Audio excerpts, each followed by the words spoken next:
The gates loomed like rusted skeletons, their iron bars bent and streaked with decades of neglect. Weeds clawed at the chain-link fence, and a faded sign that once promised laughter now sagged, its painted letters barely legible. Welcome to Maplewood Amusement Park. What had once been a magnet for joy now sat in silence, a carcass of forgotten summers. Ethan Miller paused at the entrance, hands shoved deep into his jacket pockets, heart thumping with a mix of dread and curiosity. He had seen ruins before, but never one with so much history written into every corner of decay.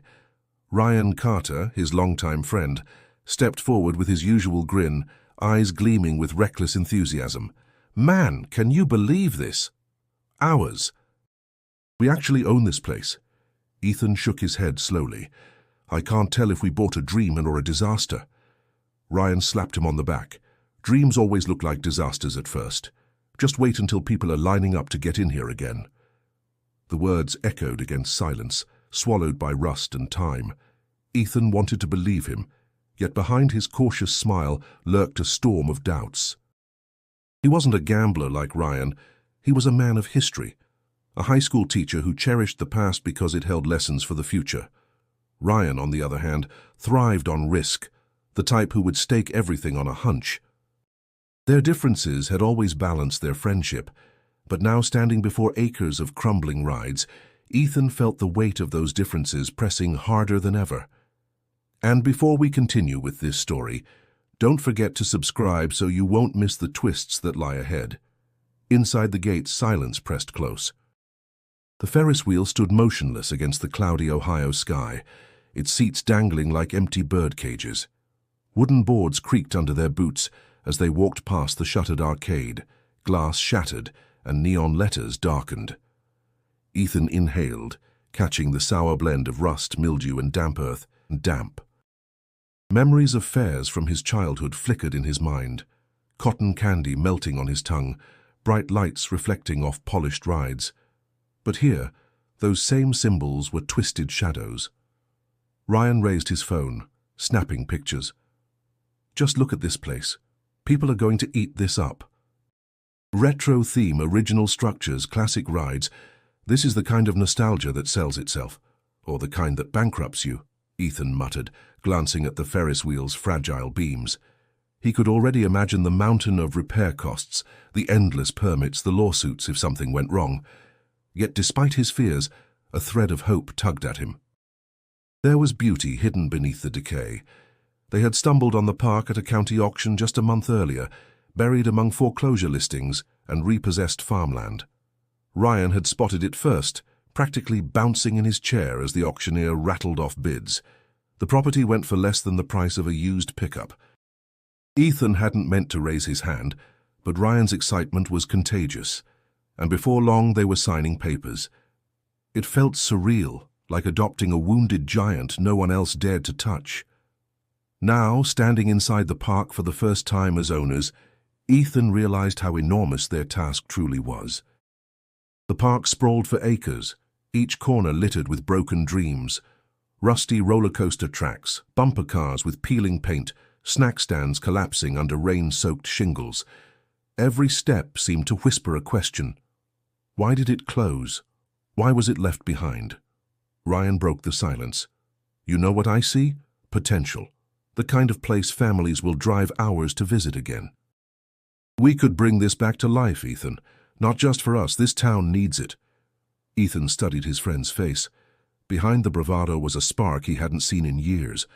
Ryan had always chased the next big thing, but this time felt different, almost personal. Ethan sighed. "All right. But we need to be smart. No shortcuts, no wild risks. If we're doing this, we're doing it right." Ryan smirked. "That's why we make a good team. You're the brakes, I'm the gas." Ethan chuckled despite himself.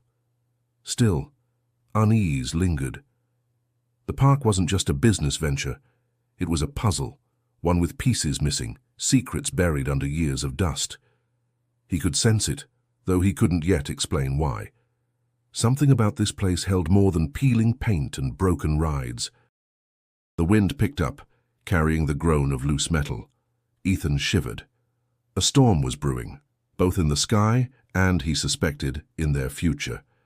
And as they passed the grand carousel, its horses frozen mid-gallop, eyes dull yet strangely watchful, neither of them could guess how much that ride alone would change everything. The following morning, the park greeted them with the same heavy silence, though daylight revealed details the shadows had hidden the night before. The cracked asphalt path leading from the entrance was littered with shards of glass and weeds pushing stubbornly through every fracture. Paint peeled in sheets from the walls of the arcade, and the air smelled faintly of damp wood and rusting metal. For Ethan, the sight was sobering. For Ryan, it was thrilling. Ryan jogged ahead, pointing to the roller coaster tracks that looped against the pale sky like the skeleton of some giant creature. Man, imagine this thing lit up at night again. People screaming, music blasting. Tell me you don't feel it. Ethan adjusted his glasses, peering at the twisted steel. I feel lawsuits waiting to happen if we don't rebuild it from scratch. His tone was dry, but not dismissive. He wanted to temper Ryan's boundless energy, though he couldn't deny that a part of him longed to see the coaster alive once more. They pressed deeper into the park, past the ruined food court where sun-faded signs still offered promises of hot dogs, pretzels, and cherry slushies. A raccoon darted from one of the kiosks, startling Ethan. He laughed nervously, brushing dust from his jacket. Ryan, unbothered, leaned against a counter. We'll need exterminators, electricians, carpenters, basically an army. Which we can't afford, Ethan replied. The weight of their situation settled on him more with every step. By mid-afternoon, they reached the bumper car pavilion. The roof sagged, allowing strips of sunlight to slice through the shadows. Cars sat abandoned, their once bright colors dulled to muted blues and reds. Ethan ran his hand across one, leaving a streak in the dust. This place is like a time capsule. It's sad, but kind of beautiful. Ryan grinned. See, you're starting to get it. Beauty equals value. Nostalgia sells, Ethan. People want to relive what they've lost. But not everyone shared Ryan's vision. As the days passed, word of their purchase trickled through town. At the diner downtown, regulars shook their heads, two fools throwing money into a pit, some muttered. Others whispered more cryptic warnings, mentioning strange sounds at night, stories of teenagers daring each other to sneak into the park, only to run out terrified. Ethan dismissed most of it as gossip, but a seed of unease grew inside him. Even local officials weren't enthusiastic. At City Hall, the clerk barely hid her skepticism while sliding forms across the counter. Permits won't come cheap. Inspections are mandatory. You boys know what you're getting into. Ryan smiled with his usual charm. We'll manage, one step at a time. Back at the park, the weight of bureaucracy added to their burdens. The air smelled of mold when they entered the arcade to inspect the wiring. Broken joysticks littered the floor, and faded posters curled at the edges. Ethan coughed, covering his nose with his sleeve. This isn't just cosmetic, Ryan, it's structural. Look at the ceiling beams. Ryan glanced up, then shrugged. So? We replace what's broken. That's what renovation is. Ethan leaned against a cracked pinball machine, shaking his head. You make it sound so simple, but every replacement costs money we don't have. The silence that followed was thick. Ryan tapped his fingers against the machine, eyes hardening. If we worry about every penny, we'll never get anywhere. You've got to think big, Ethan. People don't invest in caution. They invest in vision. Their footsteps echoed as they left the arcade, the conversation unresolved. They walked past a rusted popcorn stand where the smell of damp wood still clung, then into the open midway, where weeds had overtaken the once bustling promenade. Ethan slowed, taking in the faded murals of smiling families painted on the walls, now chipped and ghostly. He felt a pang in his chest, wondering what dreams had died when the park shut its gates. Ryan noticed his silence. What are you thinking? That maybe we bit off more than we can chew? Ryan stopped, turning toward him with a firm look. Or maybe, for once, we're finally doing something that matters. People will laugh at us now, but wait until they see this place alive again. You'll see. Ethan searched his friend's face, torn between admiration and concern. Ryan's confidence was contagious, but so was his recklessness. As the sun dipped low, shadows stretched long across the rides, and the air turned cooler. They stood together at the heart of the park, surrounded by silence, each man holding his own doubts and dreams.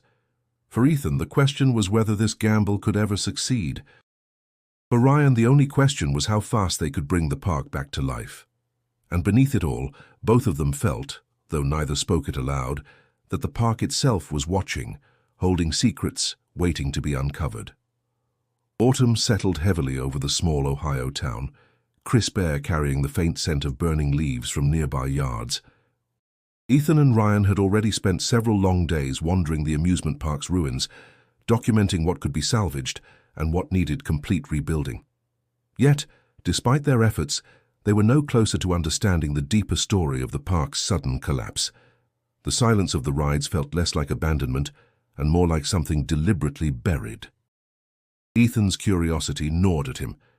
One evening he suggested a detour. "We should talk to someone who actually remembers this place when it was alive. We're walking blind here." Ryan raised an eyebrow as he set down his clipboard. "Like who? Everyone I ask just calls us crazy for buying it." "I heard about a guy at the library, Mr. Green. Used to run the Historical Society before he retired. If anyone knows Maplewood's past, it's him." The next afternoon they found the old man seated by a tall window in the library, a wool cardigan wrapped around his thin frame. His eyes lit up when Ethan mentioned the amusement park. "Ah, Maplewood," Green said, voice gravelly but warm. "She was a jewel back in the day. Families came from Cleveland, Pittsburgh, even as far as Chicago. That carousel in the center, one of the finest wooden carousels ever built in the Midwest." Ryan leaned forward eagerly. "So what happened? Why shut it down?" Green sighed, fingers tracing the spine of a book beside him.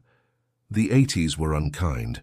The owners borrowed heavily, tried to compete with the bigger parks springing up across the state. Accidents didn't help either. Minor injuries, but enough to scare parents. By '88, inspections failed, lawsuits mounted, and the gates closed for good. Never reopened." Ethan felt a pang of melancholy, imagining the music, the laughter, the glow of lights all snuffed out so abruptly. But why leave everything behind? Most places sell off equipment when they shut down. The old man's eyes twinkled faintly. "Ah, that's the curious part. Whispers said the owner kept more locked inside than anyone knew. Some called it stubborn pride. Others said he was hiding debts. Either way, when he passed, the property fell into limbo. By the time the county claimed it, folks had already forgotten the details." Ryan smirked, though his voice carried a note of fascination. "So you're saying there could be leftovers?" Green shrugged. "I'm saying places like Maplewood always hold more than meets the eye. If you two are foolish enough to bring it back, be ready for surprises. Some good, some not so good." They thanked him and left, the autumn sun dipping low as they walked back through town. Ethan carried Green's words with him, unsettled yet intrigued. The suggestion of hidden things gnawed at him even more than the financial worries. The following morning at the park, they returned to exploration with new eyes. Ethan felt as if each broken bench and rotting sign whispered fragments of a story waiting to be pieced together. Ryan, buoyed by the possibility of undiscovered treasures, tore into forgotten storage sheds with renewed energy. In the third shed, tucked behind old maintenance carts, Ethan stumbled on a stack of dusty boxes. Inside were faded park maps, uniforms still bearing the Maplewood logo, and stacks of tickets bundled with rubber bands that crumbled at his touch. He set them out carefully, the artifacts a silent reminder of lives once entwined with the park's fate. Ryan, meanwhile, rummaged deeper until he unearthed an old cash register. Its paint was chipped, but the drawer slid open with a metallic clatter, revealing coins long out of circulation. His eyes gleamed. "You see this? Proof that nobody cleared the place properly. If they left stuff like this lying around, who knows what else we'll find." Ethan studied the pile of artifacts, half wary, half enthralled. As he moved another box, his fingers brushed against a small object at the bottom. Pulling it free, he discovered a rusted key, surprisingly heavy, with a tarnished brass tag etched with one word: Carousel. He held it up to Ryan, who froze mid-motion. The air between them seemed to tighten. Ryan's grin spread slowly. Well, well. That looks promising. Ethan stared at the key, a ripple of unease and anticipation coursing through him. He couldn't explain why, but it felt like more than just an old piece of metal. It felt like the park itself had handed them a challenge, and deep down, he knew this was only the beginning. The key rested heavily in Ethan's pocket, its cold metal pressing against his thigh as if demanding attention. For days, he thought of little else, yet the realities of ownership kept intruding. The bills were piling faster than either of them had imagined. The county required structural inspections before any work could begin, and contractors didn't hesitate to quote astronomical prices. One late afternoon, they sat on the hood of Ryan's pickup, parked just outside the arcade. The setting sun bathed the park in amber light, but neither man seemed to notice its beauty. Ryan was thumbing through an estimate sheet, lips pressed tight. 35 grand, he muttered. For electrical alone, that's robbery. Ethan rubbed his temples. It's not robbery, Ryan. It's reality. The wiring is from the 60s. Half the park is a fire hazard. We can't cut corners. Ryan snapped the paper closed and shoved it into his jacket. If we start thinking like that, we'll never get off the ground. We've got to gamble a little, take risks, or this thing will bleed us dry before it even opens. The word gamble made Ethan's stomach twist. He'd seen his father lose savings chasing easy money. He didn't want history repeating itself. We can't gamble with lives, Ryan. If a ride fails because we cut costs, people get hurt. You want that on your conscience? The sharpness in his voice surprised even him. Ryan shot him a look, defensive and wounded. Don't paint me as reckless. I'm trying to make this work. If you want to drown in paperwork and play it safe forever, go ahead. But don't expect me to sit still while this place rots. Their silence stretched, punctuated only by the rustle of dry leaves across the pavement. Ethan stared at the cracked Ferris wheel against the darkening sky. For the first time, he wondered if their partnership was already splintering under the weight of their differences. The following morning, Ethan arrived early, hoping solitude might clear his thoughts. He walked the midway slowly, listening to the crunch of gravel underfoot. The key in his pocket felt heavier than ever, a reminder of mysteries waiting to be solved. Yet even that flicker of curiosity was clouded by the argument from the night before. He feared Ryan's impatience could jeopardize everything. By noon, Ryan showed up, his mood brighter, though Ethan could see the forced cheer in his smile. He carried a clipboard with new sketches, ideas for concessions, marketing slogans, even a mock-up logo. We need to start showing people progress, Ryan said. Investors, lenders, even locals. If they see movement, they'll start believing. Ethan scanned the sketches. They were bold, imaginative, even charming, but premature. Ryan, we don't even know if the structures are safe. We can't pitch dreams until we fix reality. Ryan exhaled sharply, throwing his arms up. You're impossible sometimes. Always cautious, always dragging your feet. Don't you get it? This is our chance to do something big. If we hesitate too long, we'll lose it. Ethan's jaw tightened. And if we rush, we'll lose everything faster. The clash of their voices startled a flock of crows from the nearby funhouse roof. For a moment, both men stood in the echo of their disagreement, realizing just how fragile their bond had become. Ryan broke the silence first, softer now. You remember the county fair back when we were kids? We spent our whole allowance on rides.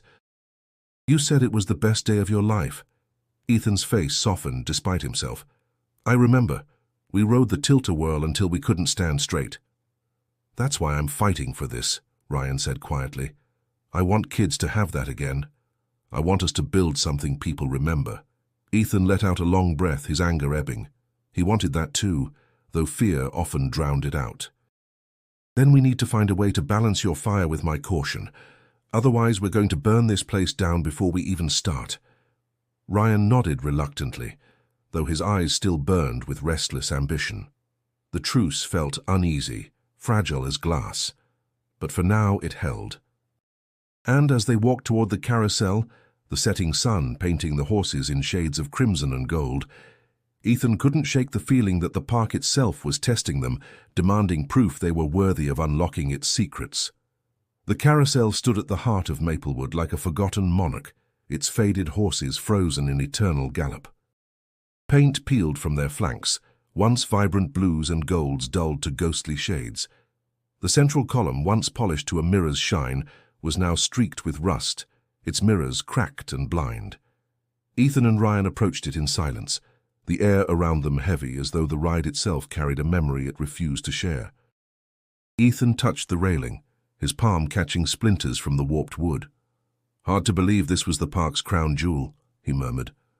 Ryan stepped onto the platform, boots echoing against the boards.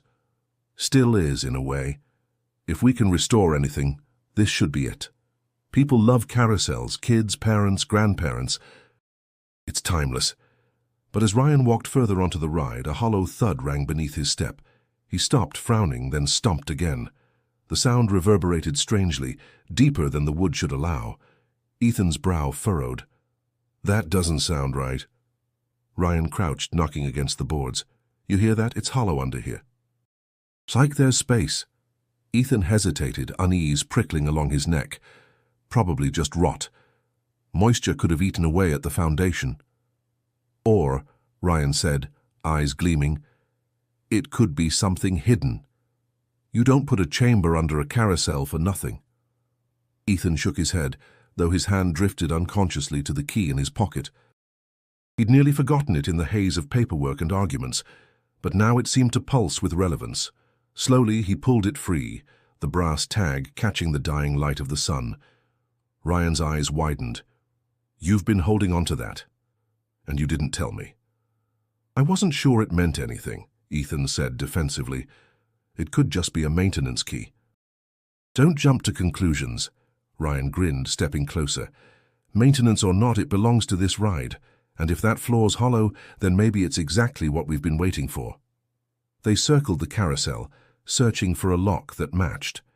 Most panels were sealed tight with rusted bolts, but near the rear Ethan spotted a small hatch embedded in the base. The lock was old, crusted with years of neglect, yet the key slid in with surprising ease. The mechanism groaned, reluctant, before giving way with a sharp click. Ethan and Ryan exchanged a look, half triumph, half trepidation, before Ethan pulled the hatch open. A rush of damp air rose from the darkness below, carrying the smell of earth and iron. Ryan leaned over, peering into the shadows. "There's something down there, a ladder, I think." Ethan's instinct was to close the hatch and walk away, but Ryan was already gripping the edge, lowering himself down. "Wait," Ethan hissed. "We don't know if it's safe. Could be rotten wood, mold, anything." Ryan's laugh floated up from the shadows. "Come on, where's your sense of adventure?" "Grab a flashlight and follow me." Ethan cursed under his breath, but fetched a light from their supply box. His hand trembled slightly as he aimed the beam into the hatch. The light revealed narrow wooden rungs descending into darkness, and below a faint glimmer of metal. He swallowed hard, then climbed down after Ryan. The wood creaked beneath his weight, but held. At the bottom, they stood in a cramped chamber lined with dust and cobwebs. The beam of Ethan's flashlight swept across the space, illuminating stacked crates, their surfaces stamped with faded logos. Ryan let out a low whistle. Well, looks like Mr. Green wasn't exaggerating about secrets." Ethan's heart pounded. The chamber felt heavy, as though time itself had pooled here waiting for discovery. He glanced at Ryan, who was already brushing dust from the nearest crate, excitement burning in his eyes. Ethan, however, felt something else, a whisper of warning, an intuition that what they'd found could change far more than they intended. And as Ryan pried at the crate's lid, Ethan's grip tightened on the flashlight, bracing for whatever truth waited inside. The air in the hidden chamber was thick, stale with decades of neglect, every breath heavy with dust that clung to their throats. Ethan swept the beam of his flashlight across the stacked crates, each one nailed shut, their wood darkened by time. His pulse quickened, torn between dread and fascination. Ryan crouched beside the nearest crate, running his hands eagerly over its surface. These haven't been touched in years. You realize what this means, don't you? Ethan steadied his voice. It means we need to be careful. We don't know what's in them or if opening them could damage anything valuable. Ryan snorted. Or we could be sitting on junk. Only one way to find out. With that, he pulled a crowbar from the backpack he'd hauled down. Ethan hadn't even noticed him bring it. Ryan wedged the metal tip under the crate's lid, straining until the nails screeched free one by one. Ethan winced at the noise. It sounded almost sacrilegious in the silence of the chamber. When the lid finally popped open, both men leaned in. Inside lay rows of sealed tin boxes, edges wrapped in waxed paper, each marked with dates from the 1950s. Ethan's breath caught. Baseball cards, unopened packs. Ryan's grin widened. Holy, do you know what these are worth? A Mickey Mantle rookie could be in here. This is a goldmine. Ethan's mind raced, recalling articles about collectors paying fortunes for pristine vintage cards, but alongside excitement came a heavy knot in his chest. Ryan, if this is real, it could be worth millions. We can't just haul it out and sell it on eBay. We have to think this through. Ryan tapped the side of the crate with the crowbar, eyes alight. Think this through? Ethan, this is the miracle we needed. Forget loans, forget investors. This could fund everything, the park, the restoration, all of it. Ethan crouched, brushing his fingers across the dusty tin. His teacher's instincts, honed by years of caution and ethics, pulled against the lure of easy money. It's not that simple. This belonged to someone. The original owner, maybe. There could be legal complications. Ryan's voice sharpened. The man's been dead for decades. The county auctioned this place off, remember? We bought it fair and square. Anything on this property is ours. Ethan looked into his friend's eager eyes, seeing both truth and danger in the words. Ownership was one thing, responsibility another. He didn't want greed to corrode the foundation of what they were trying to build. They moved on to the next crate, opening it more carefully. Inside lay coin-operated machines, wrapped in burlap and surprisingly well-preserved. Old slot machines, soda fountains, even a jukebox faceplate gleamed under the dust. Ryan let out a low whistle. This isn't just treasure, it's history. We could restore half the park with this alone. Ethan, though awestruck, couldn't ignore the unease growing inside him. Ryan, what if word gets out? If people find out we've uncovered this, we'll have scavengers crawling over the place. Maybe even the feds. We need to be discreet. Ryan leaned back, laughter bubbling from him. Ethan, this is our ticket, our second chance. I say we celebrate. But Ethan's eyes remained fixed on the crates. He imagined the town's gossipers, the contractors who already doubted them, the officials who'd warned about safety and oversight. The find was monumental, but so were the risks. As they climbed back up the ladder into the twilight, the contrast between them was clear. Ryan moved lightly, humming with energy, already spinning plans in his head. Ethan's steps were slower, heavy with the weight of what they had just uncovered. When they emerged into the cool evening air, the carousel loomed above them, its horses frozen in silence. The ride seemed different now, less a relic, more a gatekeeper to a secret that could either save them or destroy everything they'd hoped to build. Ryan turned to Ethan, eyes gleaming with excitement. We're standing on a fortune, my friend. The question is, what do we do with it? Ethan didn't answer. Then he stared at the carousel, the key still warm in his pocket, and wondered if unlocking the hatch had also unlocked something far more dangerous. For the next several days, the carousel's hidden chamber became the center of Ethan and Ryan's world. They descended with flashlights and notebooks, cataloging each crate with a mix of awe and disbelief. Every lid they pried open revealed something new, pieces of the past preserved in dust and silence. Ryan practically vibrated with excitement, his voice echoing against the chamber walls. Look at this. Mint-condition Coke machines, untouched pinball parts, even unopened toy sets from the 50s. Do you know what collectors would pay for this stuff? Ethan, kneeling beside another crate, carefully lifted out a wax-sealed box of baseball cards. The packs were stacked neatly, edges sharp, colors still bright despite the decades. He handled them like fragile glass. Ryan, some of these could be worth more than houses. This isn't just junk. This is a treasure trove. Ryan grinned, his eyes burning with greed and wonder. Exactly, and it's ours. Every last piece of it. We hit the jackpot. But Ethan's gut twisted. The sight of history locked in those crates filled him with reverence, not just dollar signs. He thought of his students back at the high school, how he taught them about preserving the past, respecting artifacts as pieces of collective memory. He knew Ryan saw only opportunity, but Ethan saw responsibility. "We can't just start selling this off," Ethan said firmly, setting the box back inside. "Some of these items belong in museums. They're part of American history." Ryan leaned against the crate, shaking his head with a chuckle. "Museums don't pay bills. You really want to hand this over to some curator while we're drowning in debt? Think about it, Ethan. We could use this to rebuild the park, restore everything. The dream we talked about, it's right here in front of us." Ethan looked at him, torn. "And if word gets out? You know what will happen. People will come crawling out of the woodwork, claiming ownership, scavenging whatever they can grab. We could lose everything before we even figure out what we've found."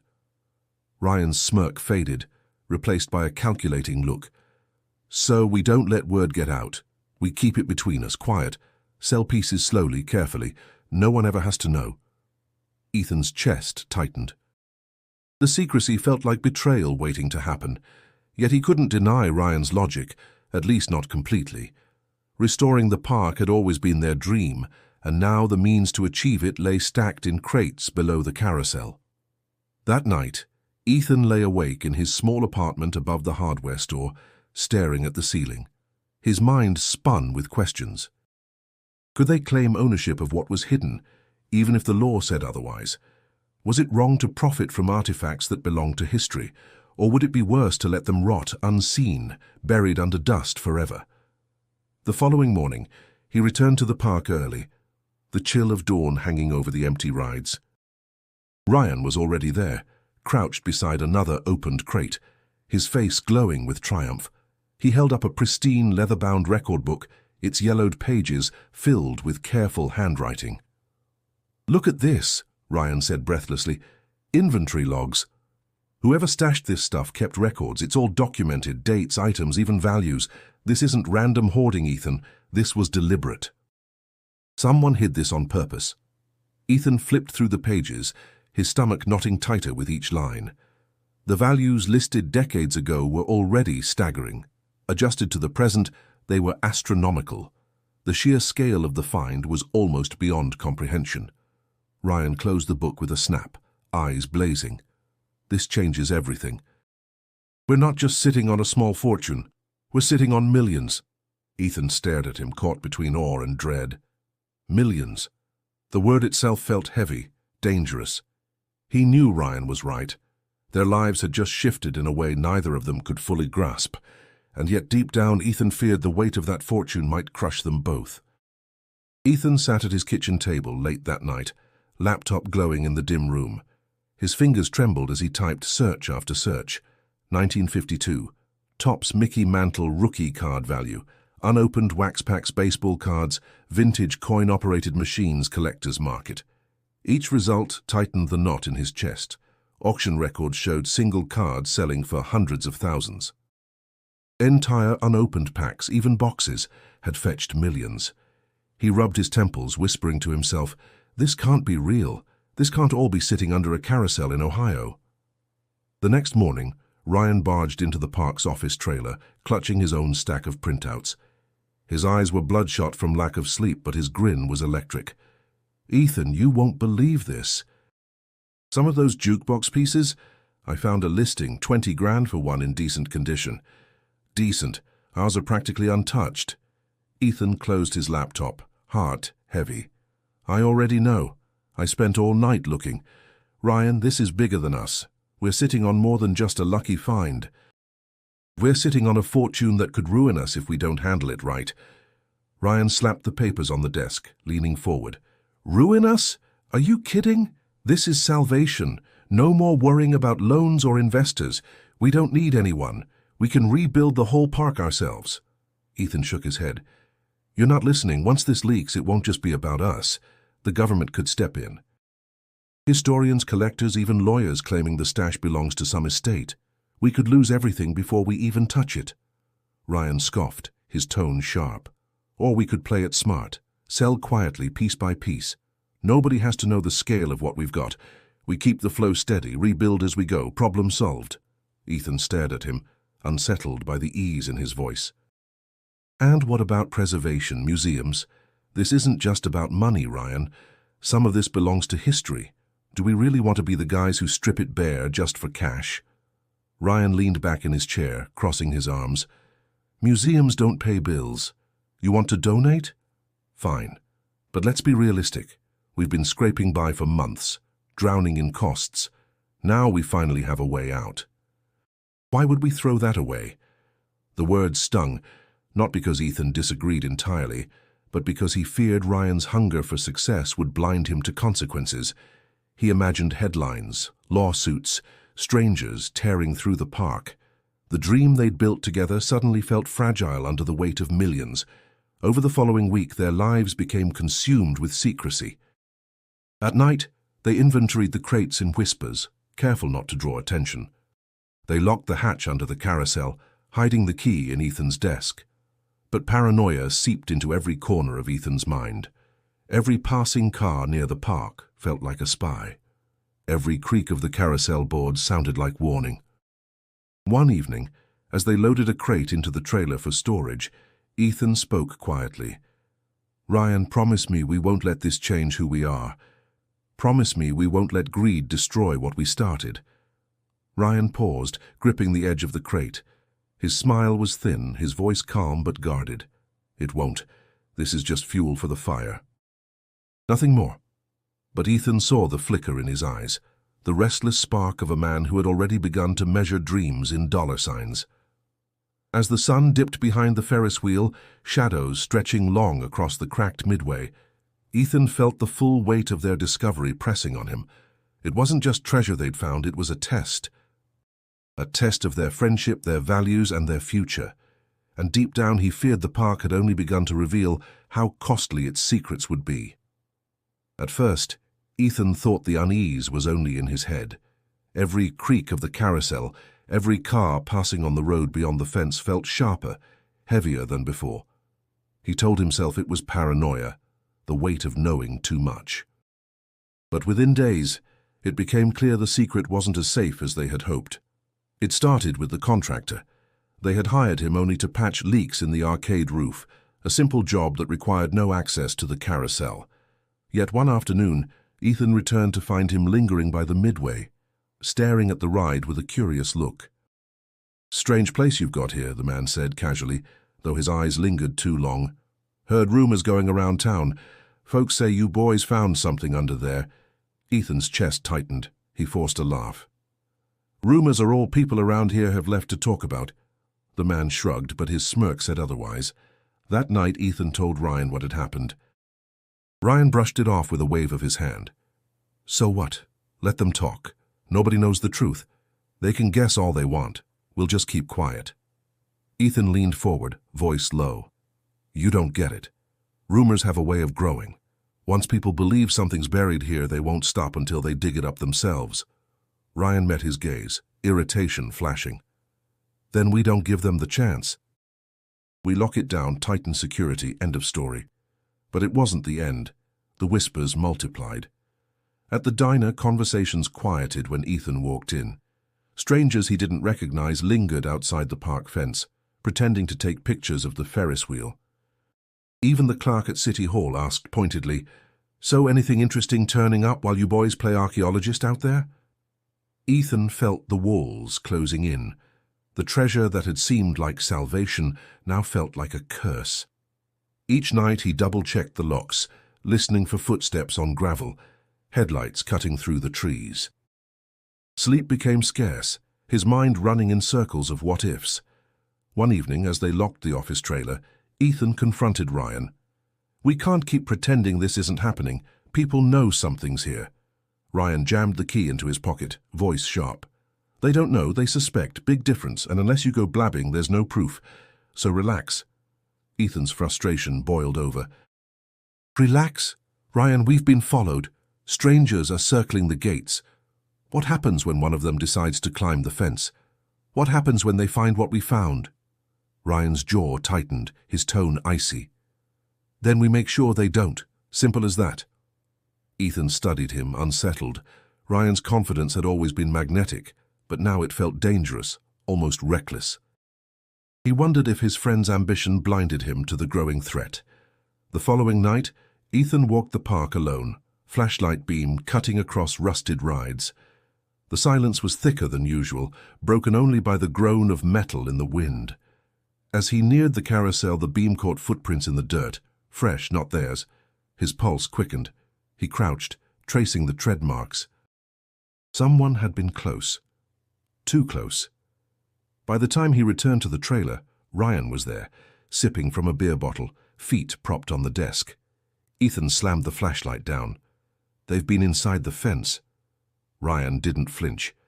Then we'll put up cameras, motion lights, whatever it takes. We're not walking away from this, Ethan. Not now. Ethan's voice dropped, heavy with doubt.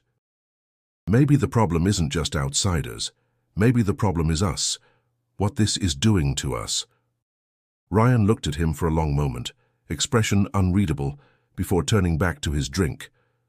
You're overthinking again. We're fine. But Ethan knew they weren't fine. The secret had grown too heavy, too loud to remain buried. And with every whisper spreading through town, the carousel's silence felt less like protection and more like a warning of storms yet to come. The pressure came slowly at first, like cracks spreading across glass. By mid-October, the whispers had grown into questions and the questions into demands. City officials began making regular visits, clipboards in hand, eyes sharp as they scanned the rides and structures. What once felt like cautious oversight now felt like surveillance. At one inspection, a stern-faced officer from the building department adjusted his glasses and said, "If you two are serious about opening this place, we'll need full compliance reports." That means ride certifications, environmental clearances, structural assessments, no cutting corners. His gaze lingered, as if daring them to protest. Ryan forced a smile. Of course, we'll handle everything. But as soon as they were alone, he slammed the papers against the desk in the trailer. This is harassment. They're trying to strangle us with red tape before we even get started. Ethan studied him carefully. Or maybe they're doing their jobs. Maybe they've heard the same rumors as everyone else, and now they're watching us closer. Ryan's jaw tightened. Rumors don't pay their salaries. This is politics. They'd rather see this place rot than admit we're bringing it back. The officials weren't the only ones circling. One afternoon, a man in a tailored suit appeared at the gates, introducing himself as Mr. Lasker, an antiques dealer from Cleveland. His handshake was smooth, his smile practiced. "I couldn't help but hear," Lasker said lightly, "that you've come into some interesting finds while renovating. Vintage machines, rare memorabilia. I specialize in handling such things discreetly. You won't have to worry about taxes, paperwork, or unnecessary attention." Ryan's eyes lit up at the offer, but Ethan cut in quickly. "We're not selling." Lasker chuckled softly, as though amused by a child's defiance. "Everything has a price, and gentlemen, secrets like yours don't stay buried for long." When he finally left, Ryan turned to Ethan, frustrated. "Why'd you shut him down so fast? He could have been our ticket to move this stuff without drawing fire." Ethan's voice was steady, but his hands trembled. "Because men like him don't just buy, they own. We'd lose control before we even started. You can't seriously trust someone who shows up uninvited, offering backdoor deals." Ryan slammed his fist against the trailer's counter. "And what's your plan, Ethan?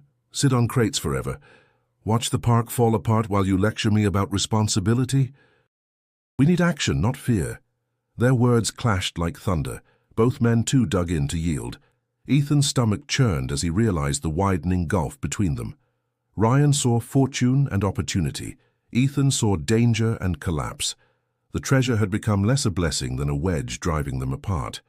That evening, as the wind rattled the broken windows of the funhouse, Ethan walked the midway alone. He thought of the old historian, Mr. Green, warning them to expect surprises, some good, some not so good. Now he understood. The park wasn't just a project anymore. It was a magnet, pulling attention, greed, and suspicion from every direction. When he returned, Ryan was seated at the desk, maps spread out before him. He looked up, face determined. "We can't keep doing this halfway. Either we move forward aggressively or we drown. I'm done waiting." Ethan met his eyes, seeing the fire there, but also the recklessness. "Aggressive doesn't always mean smart. If we push too hard, we'll lose everything before we've even had the chance to open the gates." Ryan's voice dropped, steady and cold. "Then maybe you're not cut out for this, Ethan. Maybe I need to do what you're too afraid to." The words lingered in the air like smoke. Ethan said nothing, but his chest ached. The friendship that had carried them this far was now straining under the weight of ambition and fear. And somewhere behind the silence of the carousel, the park seemed to listen, waiting to see which of them would break first. The rift that had been building finally began to tear. Ethan noticed it in subtle ways at first. Ryan's evasive answers, the times he arrived late to the park, the way his phone conversations ended abruptly when Ethan entered the room. Trust, once easy between them, was now clouded by suspicion. It wasn't until Ethan found the trailer door unlocked one evening that the truth became harder to ignore. Inside, the desk drawers had been rummaged through, papers scattered. The key to the carousel hatch was missing. His heart pounded as he sprinted across the midway. The night was damp, the wind carrying a faint metallic tang. At the carousel, faint light glowed from below. He climbed down into the chamber and froze. Several crates were gone. The space where they had been stacked now lay bare, dust disturbed, footprints leading to the ladder. And there, standing with a flashlight, was Ryan. His expression hardened when he saw Ethan. "You weren't supposed to be here tonight." Ethan's voice cracked with anger. "What the hell have you done?" Ryan set the flashlight on a crate, rubbing a hand over his face. "I moved a few. That dealer, Lasker, he made an offer. Enough cash to get us through the inspections, pay contractors, show real progress. I had to." Ethan's fists clenched. "You went behind my back. After everything we agreed, we were supposed to do this together."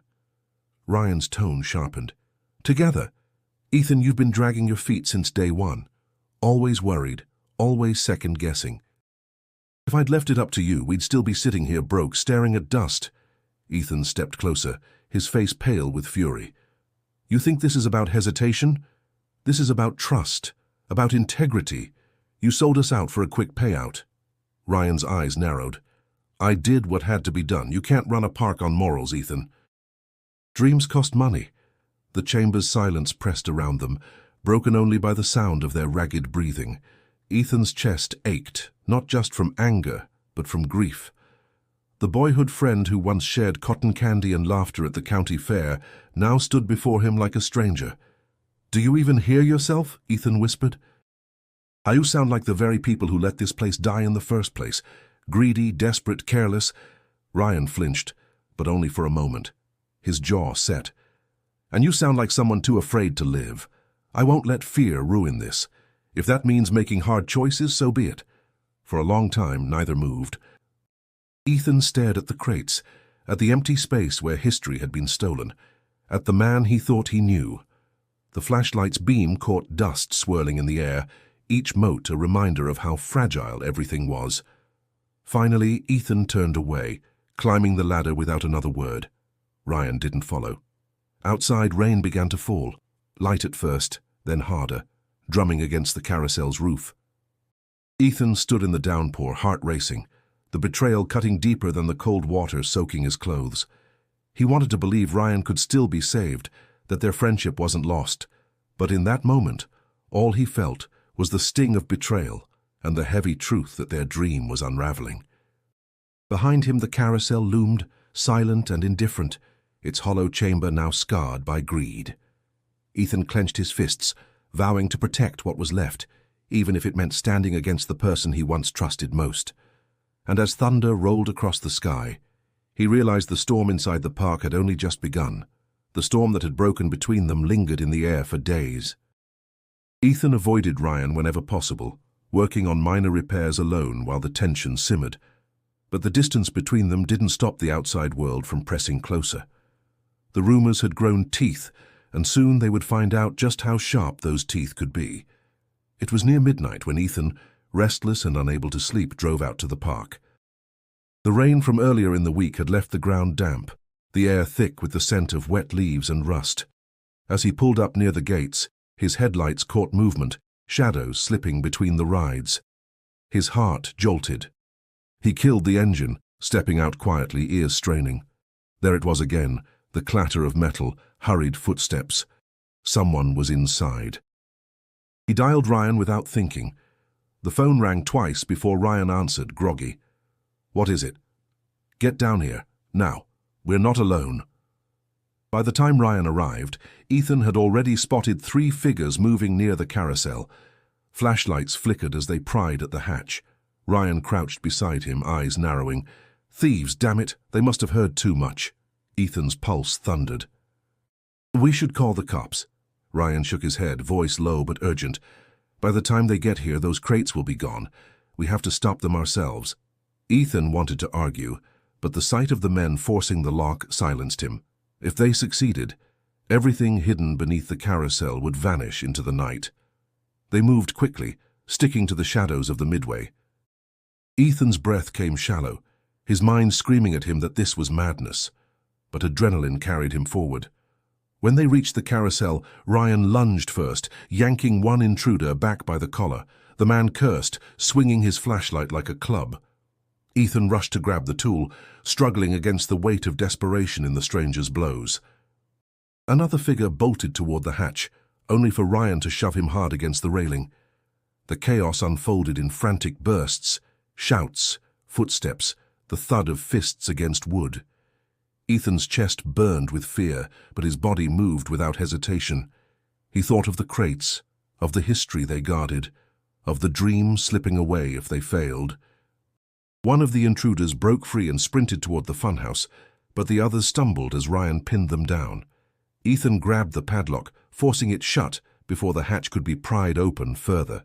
His hands shook violently, but the lock clicked into place. "Enough!" Ryan shouted, shoving one of the men back. "This isn't yours!" The fight ended not because they had won, but because the distant wail of sirens suddenly pierced the night. Someone had called the police, maybe a neighbor, maybe one of the thieves themselves. The intruders fled, vanishing into the shadows before the red and blue lights washed across the midway. Ethan collapsed against the railing, chest heaving, sweat mingling with the damp air. Ryan stood beside him, face hard, fists still clenched.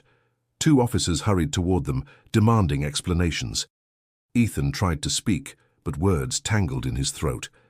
Ryan stepped in, calm as ever, spinning the story as attempted vandalism, nothing more. The officers nodded, promising patrols and extra vigilance, but their eyes lingered too long on the carousel, curiosity barely contained. When the cruisers finally pulled away, silence returned to the park, heavier than before. Ethan turned to Ryan, voice raw. "Do you see now? This isn't just about us anymore. That stash has painted a target on our backs." Ryan didn't answer immediately. He stared at the carousel, jaw clenched, rain dripping from his hair. Finally, he whispered, "Then we fight harder to keep it. No one's taking this from us." Ethan's stomach twisted. For the first time, he realized the intruders weren't the only threat. The treasure wasn't just attracting strangers, it was changing Ryan, pulling him deeper into a battle that might cost them both more than they could afford. And as the wind howled through the empty rides, Ethan wondered if the real danger wasn't outside the fence, but standing right beside him. The break-in left a scar on both the park and its owners. For days, Ethan could barely sleep, replaying the struggle under the carousel in his mind. The flash of fear in the intruder's eyes, the sound of fists against wood, the hollow certainty that it would happen again. He walked the midway each morning with a flashlight, checking locks, scanning the fence line, half expecting to find new footprints in the dirt. Ryan, however, seemed more energized than shaken. He paced the office trailer like a man possessed, scribbling numbers on napkins, sketching plans across coffee-stained blueprints. "We can't let fear run us," he declared one afternoon. "The cops are watching now. That gives us time to act. To control this before someone else does." Ethan sat at the desk, staring at the rusted key he still kept in his pocket. His voice was weary. "Act how, Ryan? We can't guard this place forever. The longer we sit on those crates, the bigger a target we become." Ryan leaned forward, eyes burning. "Then we stop sitting, we move, we sell strategically, legitimize part of it. Not everything, just enough to fund the rebuild. Once the park is open, we'll have proof we did something good with it. The rest we can donate if that makes you feel better." Ethan blinked at him. "Donate?" Ryan shrugged, restless. "Yeah, why not? Toss a few pieces to museums, make ourselves look noble. The public loves that. Meanwhile, we keep the heavy hitters, the cards, the machines, and sell when the time's right." The casual way he said it twisted Ethan's stomach. Yet, beneath the unease, a seed of reluctant agreement sprouted. He thought of the stormy night under the Carousel, of strangers tearing through the park in search of fortune. Perhaps openness, at least partially, was the only shield left. Later that evening, Ethan called Mr. Green, the old historian. He didn't mention the treasure outright, but his voice trembled with the weight of his words. If someone were to find artifacts tied to Maplewood, would it matter if they went to a museum? Green's voice was gentle, thoughtful. History belongs to more than the finder. It belongs to the people who lived it, and the people who come after. Hiding it away might profit you, but sharing it, that's legacy. Ethan hung up, conflicted but certain of one thing. Keeping everything secret would destroy them. The next morning he faced Ryan in the trailer. The air was heavy with silence, the carousel visible through the window like a watchful guardian. "I can't live like this anymore," Ethan said firmly. "Looking over my shoulder, waiting for thieves, hiding something that should see daylight. We need to go to the authorities, report what we found." Ryan's face darkened. "You're kidding." "I'm not. We report it, we get it appraised, we work legally. We sell some items, yes, but the rest goes to museums. That way we're protected. No more secrets. No more half-truths." Ryan slammed his palm against the table. "That's suicide. Once the government gets involved, we'll lose control. They'll bleed us dry in taxes, regulations, maybe even claim it wasn't ours to begin with." Ethan's voice didn't waver. "Maybe. But at least it won't destroy us from the inside. You already went behind my back once, Ryan. I won't let this eat our friendship alive." For a long moment, Ryan said nothing. His hands shook as he gripped the edge of the table. At last, he exhaled slowly, shoulders sagging. "Fine. We do it your way. But if we lose everything because of this, that's on you." Ethan nodded, though his chest felt hollow. He knew this decision wouldn't heal the rift between them, but it was a step toward survival, toward reclaiming what little trust they had left. And as they prepared to make their discovery official, both men understood that the treasure's true cost would only become clear once it was no longer theirs alone. The weeks that followed were a blur of meetings, signatures, and negotiations. Ethan and Ryan presented their discovery to local authorities under careful terms, guided by appraisers and lawyers who documented every crate. News of the treasure spread quickly, but instead of mobs at the gates, a controlled process unfolded. Museums sent representatives. Collectors arrived with guarded offers. The town, once skeptical, began to look at Maplewood with different eyes. The arrangement was bittersweet. A significant portion of the artifacts went to museums across the Midwest, where they would be displayed for public view. Ethan felt a quiet pride in this. He imagined children pressing their hands against glass cases, marveling at the same baseball cards and machines they had once uncovered in the dust. Ryan, however, couldn't hide his frustration at watching millions slip from their grasp. Still, enough remained to fund their vision. A handful of the most valuable items were sold legally through auction, the proceeds flowing into accounts that finally gave them the means to rebuild. Contractors returned, this time not as skeptics but as hired hands. Electricians rewired the arcade, carpenters repaired the food stands, welders reinforced the skeleton of the Ferris wheel. Ryan stood in the middle of the midway one afternoon, watching sparks fly from a welder's torch. "You see this?" he said, voice brimming with energy. "This is what I've been fighting for, not the money, the chance to bring this place back." Ethan smiled faintly. "Sometimes I think you forget it's not just money or rides, it's people. The town's watching us, Ryan. They're starting to believe again. Indeed, townsfolk who once mocked their purchase now stopped by the gates to offer encouragement. Some even volunteered old photos and stories, eager to see their memories woven back into the park's rebirth. The air of doubt that had once clung to Maplewood was slowly replaced with cautious hope, but the journey wasn't without its scars. One evening, as they walked along the nearly restored Carousel, Ethan turned to Ryan. "I never thought we'd come back from what happened. I'm not sure I even forgave you yet and for selling behind my back." Ryan's steps slowed, his face shadowed with regret. "I know. And I can't take it back. I thought I was protecting us, but really I was protecting my pride. You were right, Ethan. If we'd stayed on that path, we would have lost everything, including each other." For the first time in months, Ethan saw sincerity in his friend's eyes, unclouded by ambition. He nodded slowly. "Then let's make sure we don't forget why we started. Not for fortune, for something bigger." Together they watched as workers polished the Carousel's horses, restoring their painted coats to brilliance. When the lights flickered on for the first time in decades, bathing the ride in golden glow, Ethan felt tears prick his eyes. The park was breathing again. With their finances stabilized, they focused on the Ferris wheel, the symbol of Maplewood's skyline. Its seats were repainted, its beams reinforced. On the day of its first test run, Ryan insisted they ride together. As the wheel lifted them high above the grounds, Ethan looked out over the town. The rooftops shimmered in the late afternoon sun, and for the first time in years he saw not decline but possibility. Ryan nudged him, grinning. "Remember when we were kids? You swore you'd never get on one of these again after you puked your cotton candy." Ethan laughed, shaking his head. "And yet here we are, sitting on a dream we built from ruins." Below them, workers cheered as the wheel spun, a beacon of Maplewood's rebirth. The sound carried across the midway, mixing with the scent of fresh paint and the faint music from the newly restored jukebox in the arcade. For Ethan, it was proof that history could be honored and renewed. For Ryan, it was the triumph of perseverance over doubt. And for both of them, it was the fragile mending of a friendship, nearly lost to greed. As the Ferris wheel slowed, bringing them back to earth, Ethan glanced at Ryan and felt a quiet certainty. They hadn't just rebuilt a park, they had rebuilt themselves.